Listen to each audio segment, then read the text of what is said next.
Miguel Torres learned to walk in a mansion that wasn't his home. The Whitmore estate sprawled across 5 acres of perfectly trimmed gardens and marble fountains, but Miguel's entire world fit into 2 small rooms behind the kitchen. That's where he lived with his mother, Rosa, who had worked as the head maid for the Whitmore family since before Miguel was born. Every morning, Miguel would wake up to the sound of his mother's alarm at 5:30.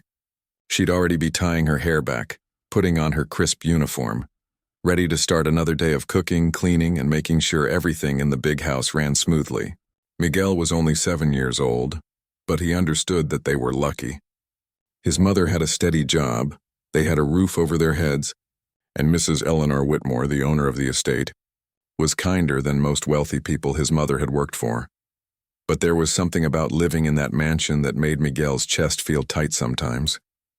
He could see the world of the Whitmore family through windows and doorways, but he could never quite be part of it. He watched their granddaughter, Cassandra, run through the halls in expensive dresses without a care in the world. He saw the fancy cars that pulled up to the front entrance, dropping off important-looking people for dinner parties. And every Tuesday and Thursday evening he heard the music. The music room was on the east side of the mansion, with tall windows that looked out over the rose garden. Miguel wasn't allowed in there, of course. That room was sacred space, reserved for Cassandra's piano lessons with her private instructor, a man named Vincent Ashford. Vincent was a concert pianist, someone who had performed in famous halls across Europe. Mrs. Whitmore paid him a fortune to teach her granddaughter, hoping she'd become a refined young lady with sophisticated talents. Miguel first heard Vincent play on a Tuesday evening in autumn. His mother was dusting the hallway outside the music room, and Miguel was supposed to be helping her carry the cleaning supplies. But when those sounds started floating through the door, Miguel froze. He'd heard music before on the small radio his mother kept in their quarters, but this was different. This was alive. The notes seemed to dance and swirl through the air, telling stories without words. He stood there transfixed until his mother gently tugged his arm. "Come on, mijo," she whispered. "We have work to finish," but Miguel couldn't forget that sound. It followed him through his chores, through dinner, through the quiet hours before sleep. That night, after his mother had gone to bed, Miguel crept out of their room. The mansion was dark and silent, with only a few nightlights glowing along the baseboards. His bare feet made no sound on the wooden floors as he made his way to the music room. He shouldn't have been there. He knew it was wrong. But something pulled him forward, stronger than fear or common sense. The door was unlocked. Miguel pushed it open just enough to slip inside. The piano sat in the center of the room like a sleeping giant. It was massive, black and glossy, catching reflections from the moonlight streaming through the windows. Miguel approached it slowly, his heart hammering so loud he was sure someone would hear it and come running. He'd never touched a piano before. He reached out one small finger and pressed down on a white key. The sound that came out was pure and clear, hanging in the air for a moment before fading away. Miguel pressed another key, then another. They were all different, each one with its own voice. He had no idea what he was doing. His fingers moved clumsily across the keys, creating sounds that definitely weren't music. But even those clumsy notes felt magical to him. He stayed there for almost an hour, just exploring, pressing keys and listening to how they sounded together. When he finally crept back to his room, his mind was racing. He'd found something he didn't even know he'd been looking for. The next night he went back. And the night after that, he started recognizing which keys made which sounds. He discovered that the white keys and black keys worked together in patterns. Most importantly, he began to remember the melodies he'd heard Vincent play during Cassandra's lessons. During the day, while his mother worked and he did his homework in their small quarters, Miguel would listen. The walls weren't thick and sound traveled through the mansion in strange ways. He could hear Vincent teaching, could hear him demonstrate pieces, could hear him scold Cassandra when she made mistakes. Miguel absorbed every note, every phrase, storing them away in his memory. Then at night he'd try to recreate what he'd heard. His fingers started to learn where to go, how to move from one note to another. He made plenty of mistakes, hitting wrong keys that sounded harsh and ugly. But slowly, very slowly, he began to understand the language of the piano.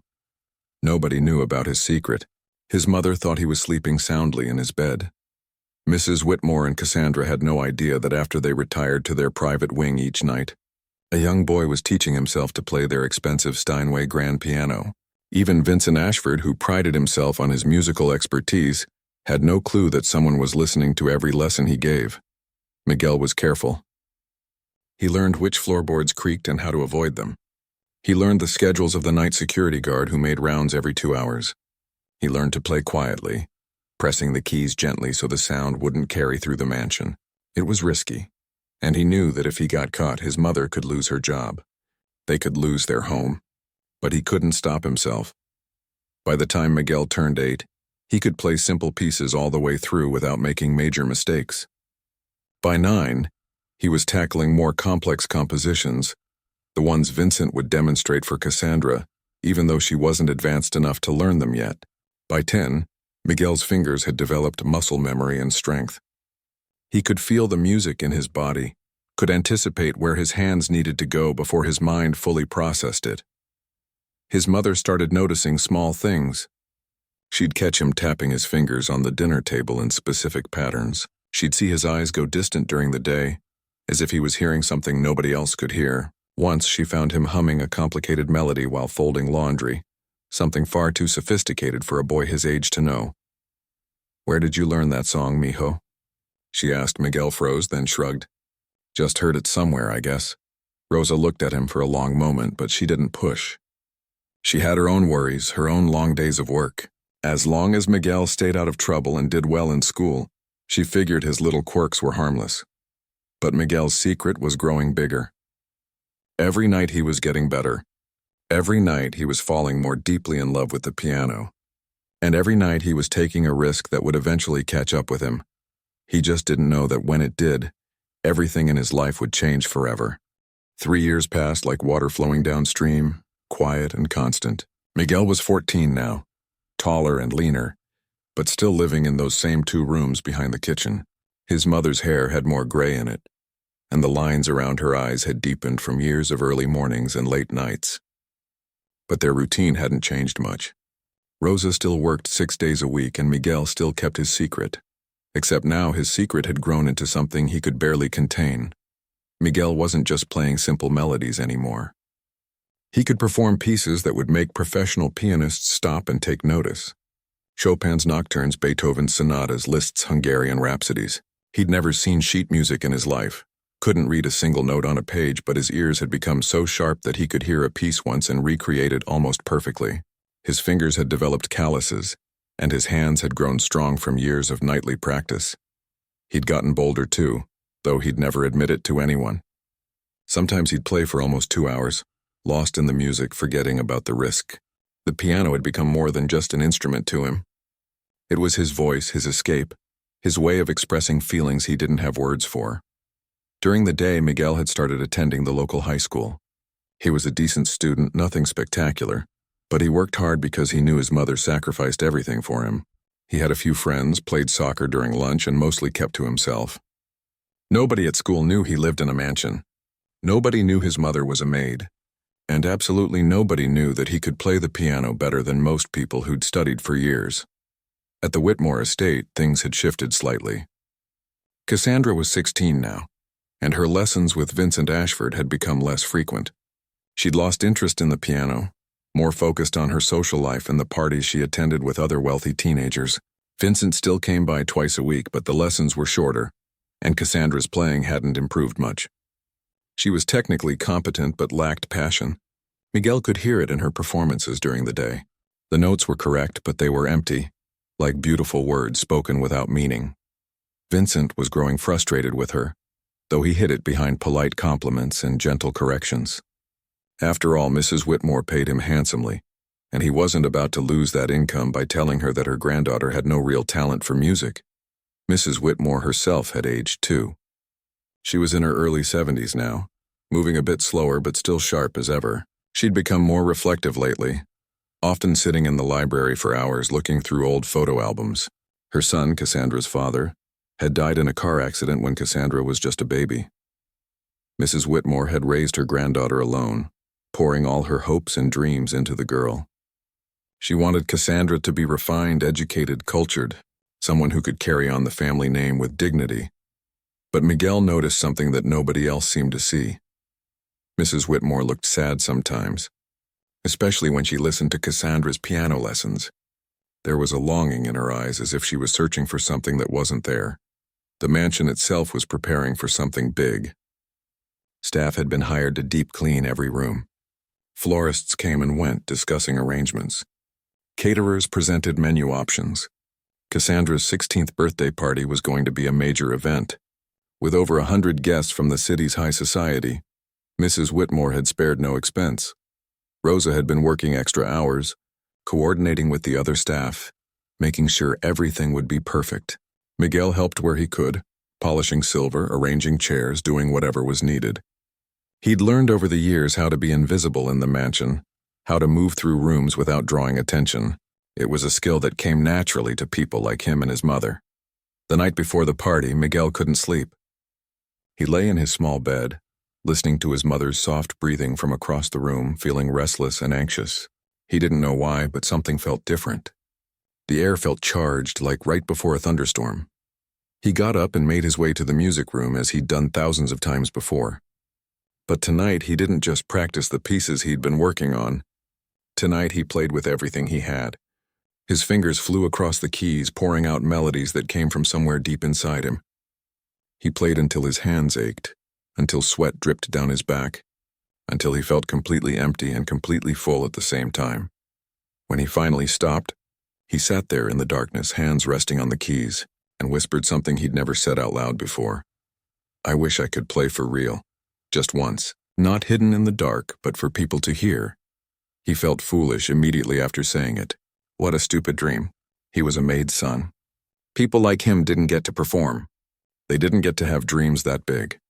The next evening, the mansion transformed into something Miguel had never seen before. Crystal chandeliers blazed with light. Flowers decorated every surface. Women in glittering gowns and men in expensive suits filled the rooms, holding champagne glasses and laughing loudly. A jazz band played in the garden during the cocktail hour. Everything was elegant and excessive and overwhelming. Miguel wore a simple black vest and white shirt, the uniform for servers that evening. He carried trays of appetizers through the crowd, offering smoked salmon and caviar to guests who barely glanced at him. He was invisible again, just part of the background, exactly where people expected him to be. He saw his mother in the kitchen, directing the catering staff with quiet efficiency. She looked tired but focused, determined that everything would go perfectly. She caught his eye once and gave him a small smile, and Miguel felt a surge of love for her so strong it almost hurt. The evening's main entertainment was supposed to be Vincent Ashford performing a selection of classical pieces, followed by Cassandra playing a duet with him. It was meant to showcase her talents to all the important guests, to prove that Mrs. Whitmore had raised a cultured and accomplished young lady. But at 8 o'clock, when Vincent was supposed to begin, there was a problem. Miguel was in the hallway when he heard the commotion. Raised voices coming from the music room. Mrs. Whitmore sounded upset.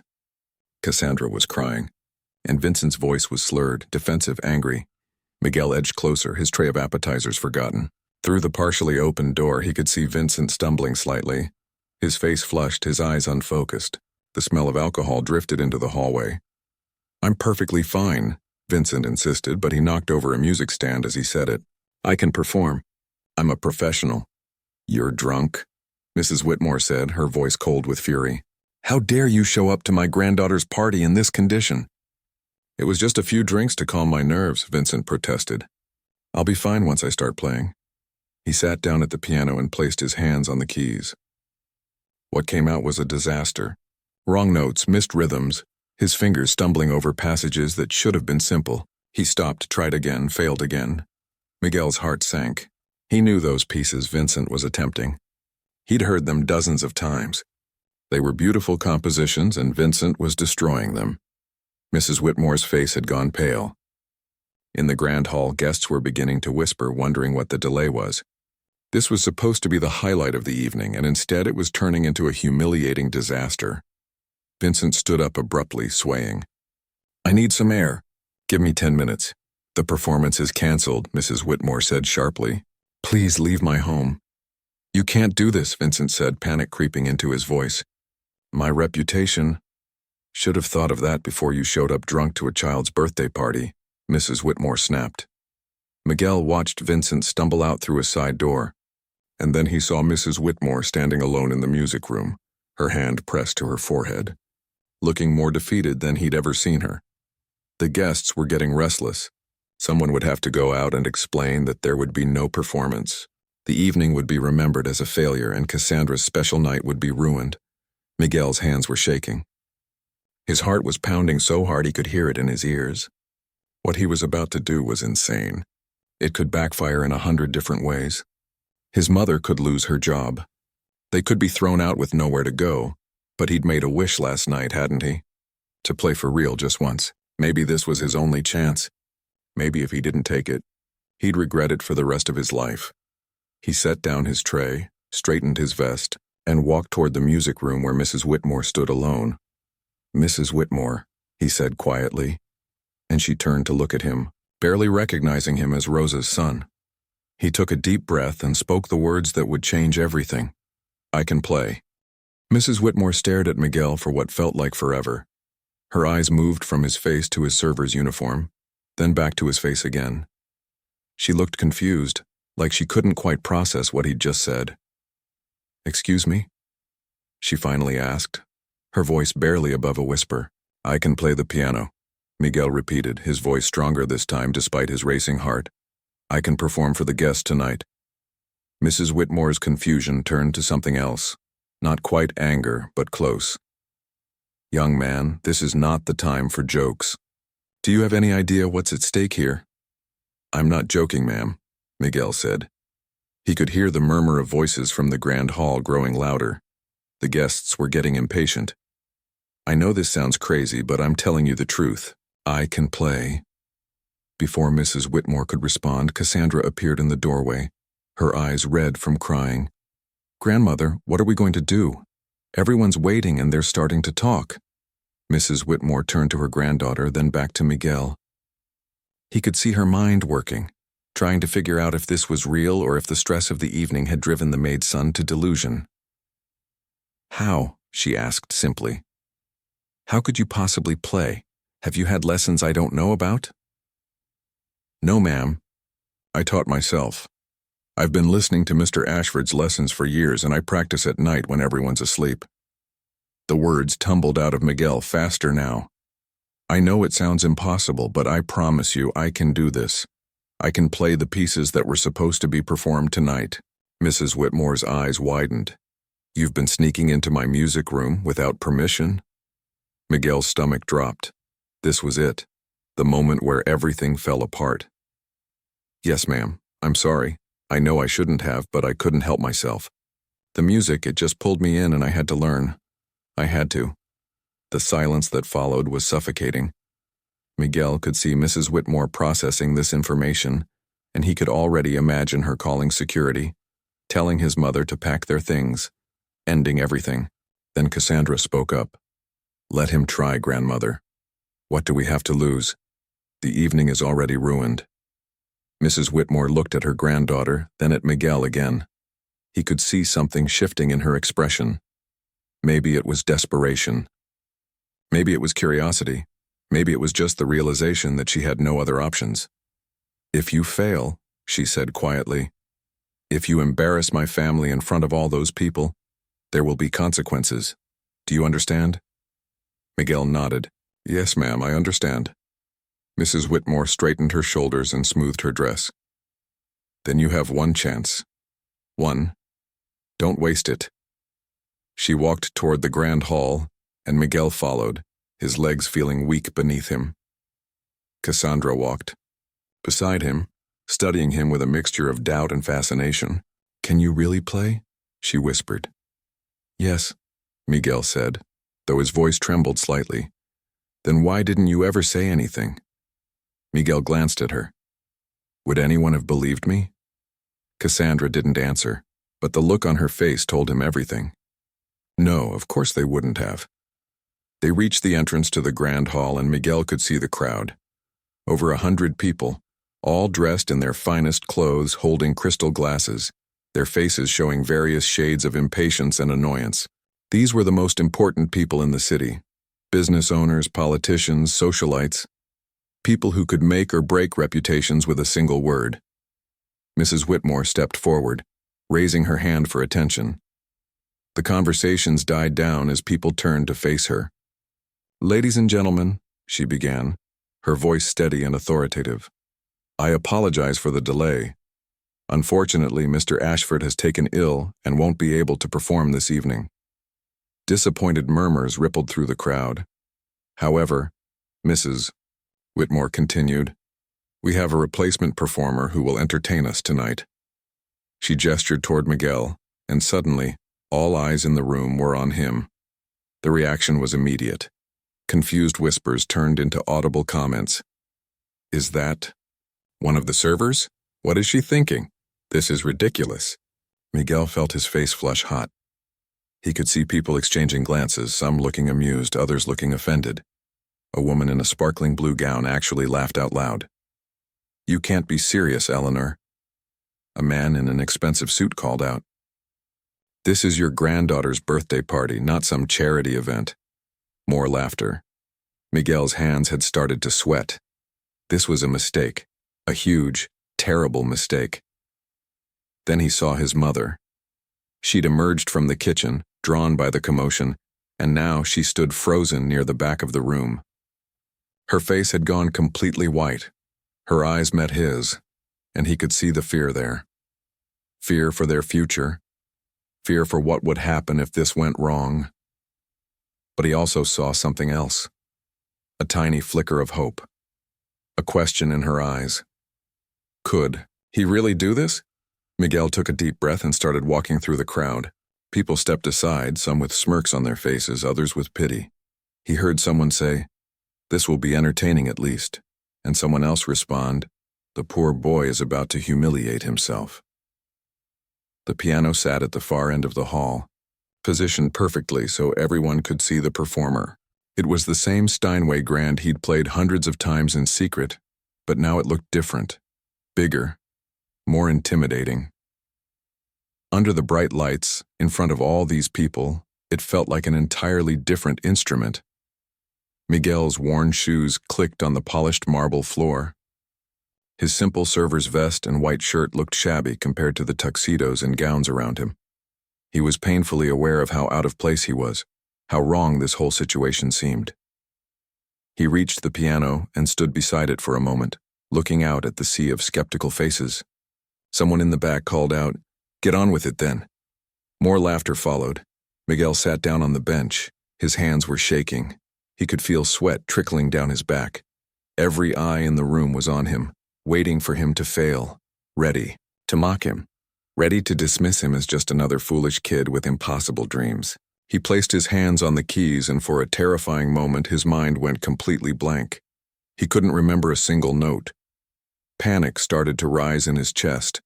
Then he closed his eyes and took one more deep breath.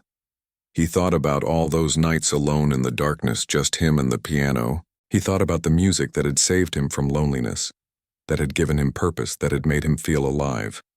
He thought about his mother and everything she'd sacrificed for him. And then he let his fingers move. The first notes of Chopin's Nocturne in E-flat major floated into the air, soft and delicate like moonlight touching water. The laughter stopped immediately. Miguel kept his eyes closed, letting his hands find their way across the keys. The piece was gentle at first, almost hesitant, like someone sharing a secret. But as he continued, the music grew more confident, more expressive. His fingers danced between the white and black keys with a grace that came from years of practice, from thousands of hours spent learning in the shadows. He forgot about the crowd. He forgot about the risk. He forgot about everything except the music flowing through him. This was what he was meant to do. This was who he really was, stripped of all the labels and limitations that the world had placed on him. The nocturne built to its emotional peak, his left hand providing a steady foundation, while his right hand sang out the melody with heartbreaking beauty. He played every note with feeling, with passion, with the kind of soul that couldn't be taught in any lesson. When he finished the nocturne, there was absolute silence. Miguel's eyes were still closed, his hands still resting on the keys. He was afraid to look up. afraid to see the disappointment or mockery on their faces. But then someone started clapping. Slowly at first, then faster. Then another person joined. And another. And suddenly the entire room erupted into applause. Miguel opened his eyes. People were staring at him with expressions of complete shock. The woman in the blue gown who had laughed earlier now had her hand over her mouth, her eyes wide with disbelief. The man in the expensive suit who had called this ridiculous was clapping harder than anyone. But Miguel didn't stop. He couldn't stop now. While the applause was still going, he launched into his next piece. Beethoven's Moonlight Sonata, starting with those haunting, mysterious opening notes that always made him think of walking through fog. The crowd fell silent again, mesmerized. Miguel played for 20 minutes straight, moving from Beethoven to Liszt to Chopin again, each piece more technically demanding than the last. His fingers flew across the keys with impossible speed and precision. He performed runs and trills that most pianists spent years perfecting. And through it all, he played with an emotional depth that left people breathless. When he finally played the last note and the sound faded into silence, nobody moved for several seconds. Then the applause came again, but this time it was thunderous. People were standing, cheering, shouting, some were crying. His mother had tears streaming down her face, her hands clasped together as if in prayer. Miguel stood up from the piano bench, his legs unsteady, his shirt soaked with sweat. He looked out at all those faces that had mocked him just minutes ago, and now they were looking at him like he was something miraculous. Mrs. Whitmore approached him, and he couldn't read the expression on her face. When she reached him, she didn't say anything at first. She just studied him, this boy who had lived in her house for 14 years. Rosa finally pushed through the crowd and reached her son. She grabbed his shoulders, her eyes searching his face as if seeing him for the first time. Tears continued to stream down her cheeks, and when she tried to speak, no words came out. She just pulled Miguel into a tight embrace, holding him like she used to when he was small. "Mijo," she finally whispered against his hair, all this time, and I never knew." "I'm sorry, Mama," Miguel said quietly, aware that people were watching them. "I'm sorry I kept it from you." "Don't be sorry," Rosa said, pulling back to look at him. "Don't ever be sorry for this gift." The crowd around them was buzzing with excitement. Miguel heard fragments of conversation swirling in the air. Absolutely extraordinary. Where did he study? Someone should contact the conservatory. A natural genius, clearly, but not everyone was pleased. Miguel noticed a group of older guests standing apart from the celebration, their faces tight with disapproval. They whispered among themselves, shooting glances in his direction that weren't friendly. Then Vincent Ashford pushed through the crowd. He'd sobered up somewhat, but his face was flushed and his eyes were hard. He walked straight up to Mrs. Whitmore, ignoring Miguel completely. "This is outrageous, Eleanor," Vincent said, his voice loud enough that nearby guests turned to listen. "This boy has been trespassing on your property, breaking into your music room, using your piano without permission." The celebratory atmosphere shifted. People stopped talking and started listening. Mrs. Whitmore's expression became guarded. "Vincent, I think you should leave." "Not until everyone here understands what's happened," Vincent continued, his voice growing louder. "This isn't some heartwarming story. This is theft. He's stolen from you, Eleanor. Stolen your trust, your resources, your property, and now you're all applauding him for it?" Miguel felt his stomach twist. He'd known this might happen, but hearing the accusations spoken out loud made them feel more real, more dangerous. "The boy has talent," someone from the crowd called out. "That's obvious."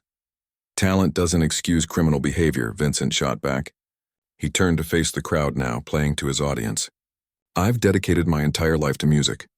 I've studied at the finest institutions in Europe. I've performed in concert halls around the world. And this child thinks he can just sneak around in the dark teaching himself, and somehow that makes him worthy of your praise?" "He played beautifully," a woman said from somewhere in the crowd.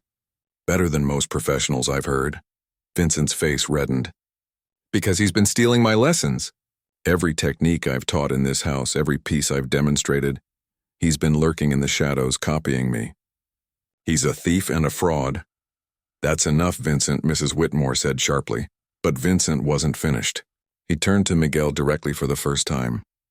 "Did you have permission to use that piano? Did you have permission to enter that room?" Miguel's throat felt tight. "No, sir. So you admit you were trespassing, breaking the rules of this household where your mother works. Do you have any idea what position that puts her in?" Miguel hadn't thought about it in those terms, and suddenly the weight of what he'd done crashed down on him. He looked at his mother, saw the worry creeping back into her eyes. If Mrs. Whitmore decided to punish them for this, his mother could lose everything. They could end up on the street with nothing. "The boy clearly has extraordinary talent," another voice spoke up. Miguel recognized Mr. Chen, a wealthy businessman who sat on the board of the city's Philharmonic Orchestra. "Surely we can find a way to channel that talent properly rather than punishing him for it." "Proper channels exist for a reason," a woman in pearls interjected. Her voice was cold and clipped. "My daughter has been taking piano lessons since she was 5 years old. She practices 2 hours every day with a qualified instructor. She follows the rules. And this boy thinks he can just bypass all of that because he has some natural ability." "Natural ability?" Vincent laughed bitterly. "This is learned behavior. Everything he played tonight, he learned by spying on lessons that Eleanor paid me handsomely to provide. Private lessons, I might add, not free concerts for the staff." The crowd was dividing now. Some people nodded in agreement with Vincent and the woman in pearls. Others looked uncomfortable, caught between admiration for Miguel's performance and concern about the implications. "Perhaps we should discuss this privately," Mrs. Whitmore said. Her voice strained. "Why privately?" Vincent demanded. "Everyone here witnessed what happened. They deserve to know the truth. This isn't about talent or dreams or any of that sentimental nonsense. This is about boundaries, about respecting property and position, about knowing one's place." Those last words hung in the air like a slap. Miguel felt his face burn with shame and anger. He'd known, of course, that people saw him as less than them, but having it said so openly, so cruelly in front of everyone, made it hurt in a way he hadn't expected. "Vincent, you need to leave now," Mrs. Whitmore said. Her voice steel. "I'll leave," Vincent said, "but not before making something clear. If you support this boy, Eleanor, if you reward this behavior, I will never set foot in this house again. And I'll make sure that every reputable music instructor in this city knows about this situation. No one will teach him. No conservatory will accept him. I'll see to that personally." "You can't do that," Cassandra said suddenly. She'd been quiet until now, but her voice was shaking with emotion. "That's not fair." "Fair?" Vincent turned to her with a condescending smile. "Life isn't fair, my dear. Talent without proper training and pedigree means nothing in the world of classical music. This boy could practice for 100 years and he'll never be accepted by the institutions that matter. He doesn't have the right background, the right education, the right connections. He's a curiosity at best, a novelty. And novelties don't last." Miguel wanted to run. He wanted to disappear back into the kitchen, back to his small room, back to the shadows where he belonged. But his mother's hand found his, squeezing tight. Anchoring him, Mrs. Whitmore stepped forward, and when she spoke, her voice was quiet but somehow carried through the entire room. "I lost my son 15 years ago," she said. "He was brilliant and kind and full of life, and then one day he was just gone. Since then, I've tried to fill that emptiness with the proper things. The right schools, the right connections, the right appearances. I've followed all the rules that people like us are supposed to follow." She paused, looking at Miguel. "But you know what I've learned? All those proper things, all those rules, they don't bring joy. They don't create beauty. They just maintain the status quo. They keep people in their places, as Vincent so elegantly put it." "Eleanor, be reasonable," the woman in pearls said. "Think about what you're saying." "I am being reasonable," Mrs. Whitmore replied. "For the first time in years, I'm actually thinking clearly. This young man has a gift, a real gift, not something manufactured by expensive lessons or family connections. Something pure and genuine and extraordinary, and yes, he broke the rules to nurture that gift. He used my piano without permission. But do you know what?" "I'm glad he did," Vincent laughed incredulously. "You can't be serious." "I've never been more serious," Mrs. Whitmore said. "Vincent, you're fired. I no longer require your services," the crowd gasped. Vincent's face went pale, then red. "You're making a terrible mistake," he said. "The only mistake I've made is not recognizing the treasure that's been in my house all these years," Mrs. Whitmore said. She turned to Miguel and his mother. "Rosa, how long have you worked for me?" 20 years, ma'am," Rosa said quietly. 20 years of loyal service. 20 years of trust. And your son, instead of being resentful or bitter about his circumstances, used every opportunity available to him to develop his gift. That's not criminal behavior. That's determination. That's passion. That's exactly the kind of spirit we should be encouraging, not punishing. But the rules, someone started to say. Sometimes rules need to be broken, Mrs. Whitmore interrupted. Sometimes rules exist to protect people who are already comfortable, already privileged, already in power. And sometimes breaking those rules is the only way for real talent to emerge. She looked directly at Miguel. I'd like to sponsor your education. Full scholarship to study at the conservatory. Private lessons with the best instructors I can find, not Vincent.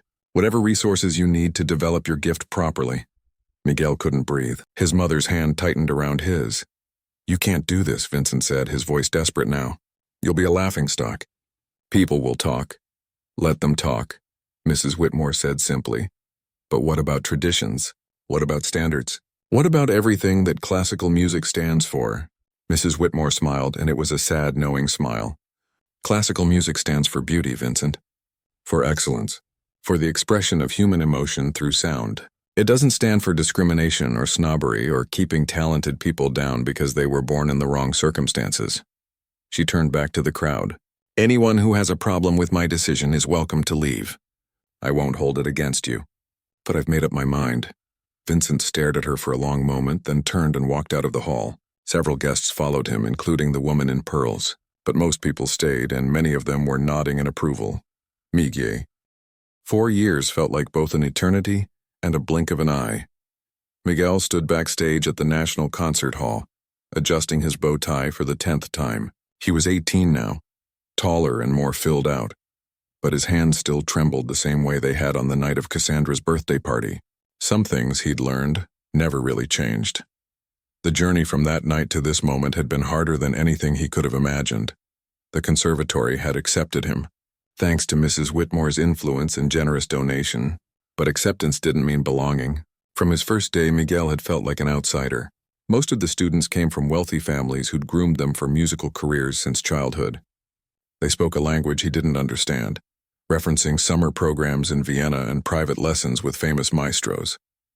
They wore expensive clothes, carried top-of-the-line instrument cases, and moved through the halls with the confidence of people who'd never questioned their right to be there.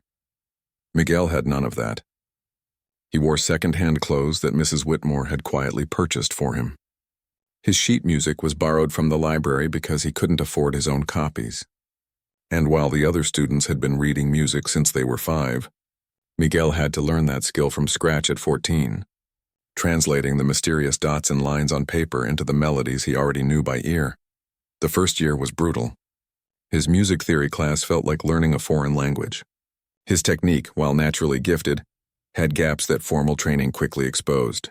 His posture was wrong, his hand position needed correction, and his pedaling was inconsistent. Things he'd never even thought about became obstacles he had to overcome. And then there were the whispers. Always the whispers. That's the charity case. The maid's son. I heard he didn't even know how to read music when he started. Mrs. Whitmore probably paid extra to get him in. He doesn't belong here. Some students were openly hostile. They'd bump into him in hallways, accidentally knock over his music or make loud comments about how conservatory standards had really dropped. A group of particularly cruel students once locked him in a practice room overnight. He'd had to sleep on the floor, missing his first class the next morning and earning a reprimand from the dean. But Miguel had survived worse than social exclusion. He'd spent years being invisible, years being dismissed as less than. He knew how to endure. What kept him going was the music itself. When he sat at the piano, everything else fell away. The whispers, the judgment, the constant feeling of not fitting in, none of it mattered when his fingers touched the keys. That part of him that had fallen in love with music in the darkness remained pure and untouched by all the politics and snobbery around him. His instructor, Professor Chen, an elderly woman who'd studied in Moscow decades ago, saw something in Miguel that others missed. She was strict, demanding, and never gave compliments easily. But she worked with him tirelessly, helping him fill in the gaps in his training while nurturing the raw emotional power that made his playing unique. Technique is important, she told him once. But technique without soul is just noise. You have soul, Miguel. Never lose that. no matter how much people try to polish you into something conventional. Slowly, grudgingly, some students began to respect him. It was hard to deny his talent when they heard him practice. He still learned faster than almost anyone, still played with an intensity that stopped people in their tracks. By his second year, a few students had even started seeking his advice on interpretation and expression. But Vincent Ashford had kept his promise. Word had spread through the classical music community about the controversial scholarship student at the conservatory. Some instructors and institutions wanted nothing to do with him. Doors that should have been open remained closed. Opportunities that other students received easily were denied to him without explanation. Miguel learned to work twice as hard for half the recognition. He practiced longer hours, perfected pieces more thoroughly, prepared more extensively for every performance. He couldn't afford to be just good. He had to be undeniable. Mrs. Whitmore and his mother had become his anchors through it all. Rosa still worked at the estate, though Mrs. Whitmore had tried to convince her to retire. "This is my home too," Rosa had said simply. "Where else would I go?" But the relationship had changed. Rosa and Mrs. Whitmore took tea together sometimes, talking like old friends rather than employer and employee. Mrs. Whitmore attended every one of Miguel's student recitals, sitting in the front row with Rosa beside her. After one particularly difficult performance where Miguel had made several mistakes, she'd found him backstage, devastated and ready to quit. "My son used to play soccer," she'd told him quietly. "He wasn't very good at it, but he loved it. And I remember him coming home after games they'd lost, convinced he'd let everyone down. You know what I told him?" Miguel had shaken his head.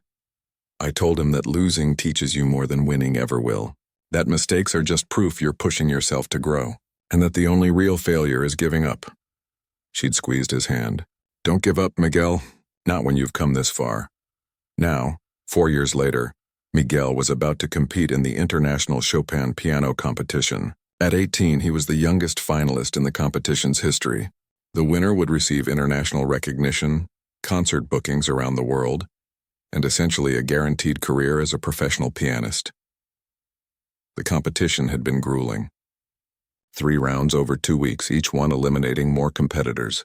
Miguel had made it through each round, his performances growing stronger as the pressure increased. Now only 3 finalists remained, and tonight they would each perform a complete concerto with the Philharmonic Orchestra. Miguel had chosen Chopin's Piano Concerto No. 2 in F minor, the same piece he'd first heard Vincent play through the door of the music room years ago. It felt right somehow to come full circle. He peeked through the curtain at the audience.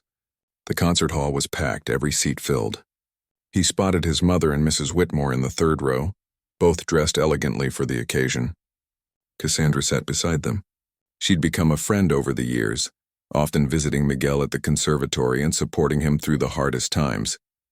Professor Chen appeared at his elbow. "Nervous?" "Terrified," Miguel admitted. She smiled, a rare expression for her stern face. "Good, if you weren't nervous, I'd be worried. That fear means you care. Use it. What if I mess up? What if after all this, I'm not good enough?" Professor Chen turned him to face her directly. "Miguel, listen to me. You've already won. Not the competition, maybe, but you've won something more important. You've proven that talent and passion can triumph over circumstance. That a boy from nowhere with nothing but determination and love for music can stand on the same stage as people who've had every advantage. Whatever happens tonight, that victory can never be taken from you." Miguel's eyes stung with sudden tears. "Thank you, Professor. Now go out there and show them what you can do." The other 2 finalists performed first. Both were exceptional, technically flawless, and received enthusiastic applause. One was from Poland, Chopin's homeland, and had been considered the favorite to win. The other was from Japan, and her delicate touch and precise articulation were breathtaking. Then it was Miguel's turn. He walked onto the stage, and the applause seemed muted, uncertain. He knew many people in the audience had heard about his background. Some were curious, others skeptical. A few were openly hoping he'd fail, proof that the traditional system existed for good reason. He sat at the piano, and the conductor raised his baton. The orchestra began the opening, those dramatic sweeping phrases that introduced the concerto. Then Miguel's cue came. His hands touched the keys and everything else disappeared. He played like he'd never played before. Every lesson from Professor Chen, every hour of practice, every tear shed in frustration, every moment of doubt, all of it poured into his performance.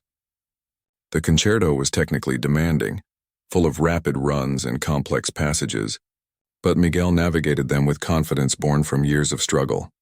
More than that, he played with the emotional depth that had always set him apart. When the music was tender, his touch was like silk. When it was passionate, his fingers attacked the keys with controlled fury. When it was melancholy, the sound that emerged was heartbreaking. He forgot about the judges, about the audience, about the competition itself.